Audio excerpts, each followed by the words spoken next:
When you're the strong one, the rock, the go-to person, who holds you? Who do you turn to when life, when business, when relationships, it all gets heavy? Being the one who holds it all together is slowly breaking you apart. Now, before we get into it, if you are ready to stop doing it all alone and you know it's time to have someone else hold space for you, it would be an honor for me to have a guidance session with you. You can book one with the link below. My job here since 2012 is to help high achievers like yourself to slow down, to untangle, and rebuild from a place of truth. My friend, being the strong one all the time is exhausting. Always being the one with all of the answers, it is so lonely and it is so small. If you're not willing to allow others to support you, if you're not willing to ask for help, this is a form of self-betrayal that's wrapped in heroism. You forget that it's not your plan that you're living, it's God's. The gifts, the purpose, the strength, the plan, my friend, they are His. You're just the steward. You are not the source. And trust me, when I was living that way, it was extremely miserable. I felt so utterly inadequate to confront the heaviness, the difficulty of my life without a deeper connection with God. One of my clients, she came onto one of the calls and she listened to we were on this particular theme, and she was like, "Oh my God, this sounds exactly like me. I show up for everybody. I'm present for everybody. I help everybody. I support every single person." And at the end of the day, I asked myself, like, who's going to do this for me? Who's going to show up for me? And I think that is such a common experience for many of us. You know, my mentor, my coach, he had this term for relationships called conspiracies. And conspiracies are unmet, unspoken agreements. So it's like you expect something from somebody, but you never say it out loud. And then when they fail to meet that expectation, you get angry, you get bitter. You know, it's this expectation that other people are going to show up for you, but really you're not letting them and you're not asking them to. And unfortunately, it leads to that resentment. It leads to this bitterness that is not even like you. That's not a sensation, not an emotion that is authentic to who you are. But it's this mask that you've been carrying. This mask of strength. This mask of, I can keep it all together. And what happens there is that you never let people see how much you're actually struggling. And because of that, people don't think that you are. It's those people that, you know, I remember back in my networking days, when I first started going to different events, and I would always say, when people ask me how I'm doing, I'm amazing, I'm phenomenal, I'm great. And it was just like this fake it till you make it energy. And, you know, I am definitely a more optimistic and hopeful and energized person. But that doesn't mean that I don't go through stuff. That doesn't mean that I don't go through struggles.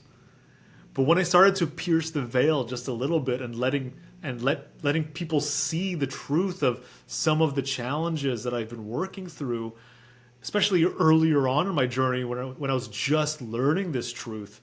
People were so shocked, so surprised, and you know what? Better yet, they were so honored. They're like, wow, I thought you had it all together. I thought you had it all figured out. I thought you were, everything was perfect. Everything was rosy. But I really am so honored and grateful that you're willing to reveal this part of your life and what you're going through. And if you have kids and you never let them see your tears, they're going to grow up thinking that when they're crying, when they're in a low place, that it might be something to be ashamed of, or that something's broken, or something needs fixing inside of them. And I think, when we demonstrate this to the people around us, that might be something that we're doing unknowingly.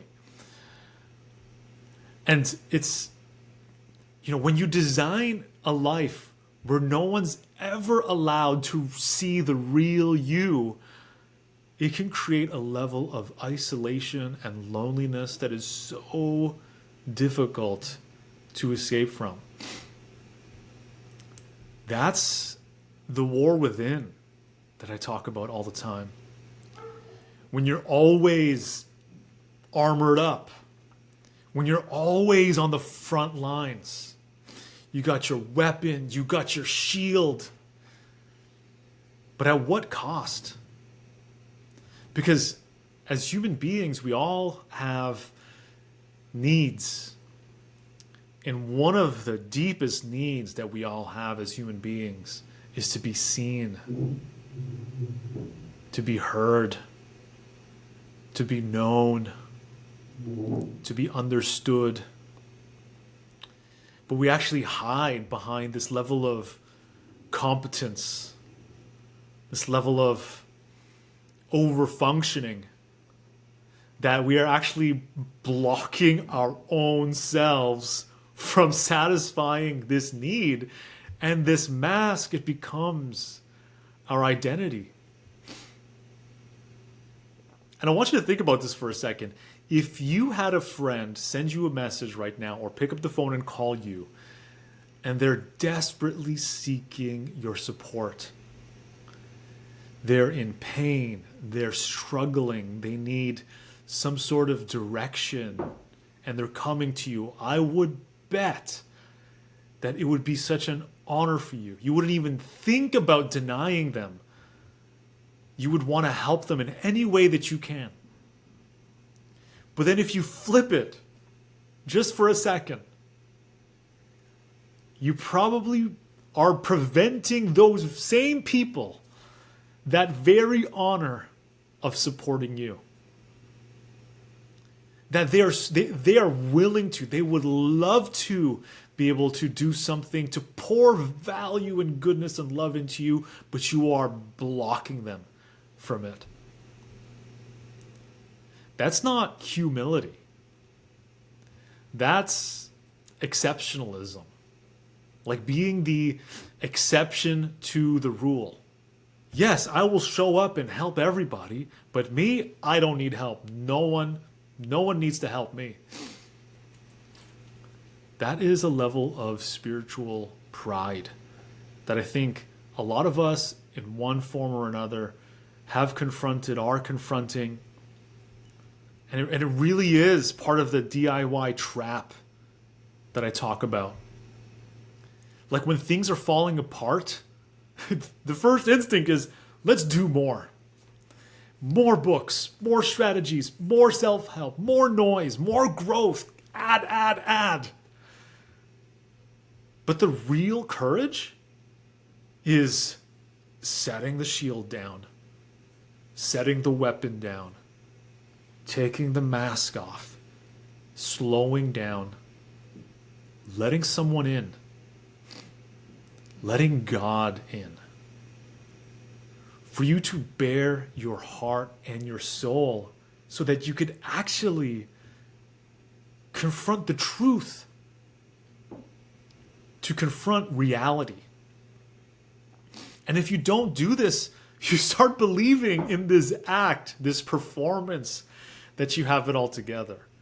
That even though you think you are showing up, there are the people around you, your spouse, your children, your friends, your colleagues, they might not be able to pinpoint it, but they sense the distance. That you are not emotionally, spiritually, relationally available. And you'll start to see that they realize that they don't feel safe to come to you for deeper things, heavier things. Because you're not the kind of person who goes through those things or faces those things because you have it all together. So maybe they'd rather go to somebody that they think could relate to them. And this especially speaks to you if you're a coach, like myself. If you want to be of service to people, but everyone that is looking to you doesn't think that you can relate with the type of struggle they're in, they're going to go look somewhere else. So what's really sad about this is it diminishes the impact that you could be making. So if you want to do more good with your gifts, it's time that you stop hiding behind your strength. Let yourself be held. Let yourself be seen. Reconnect with yourself. Lean into your relationship with God. A force that's so much bigger, so much more powerful that you can't even imagine. Quit shouldering the world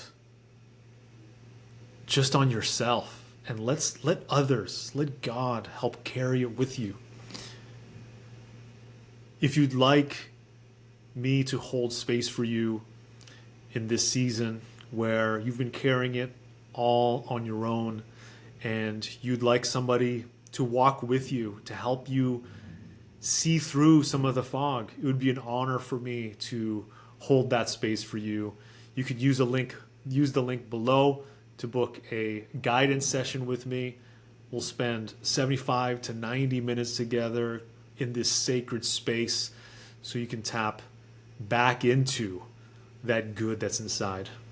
Until next time, be well.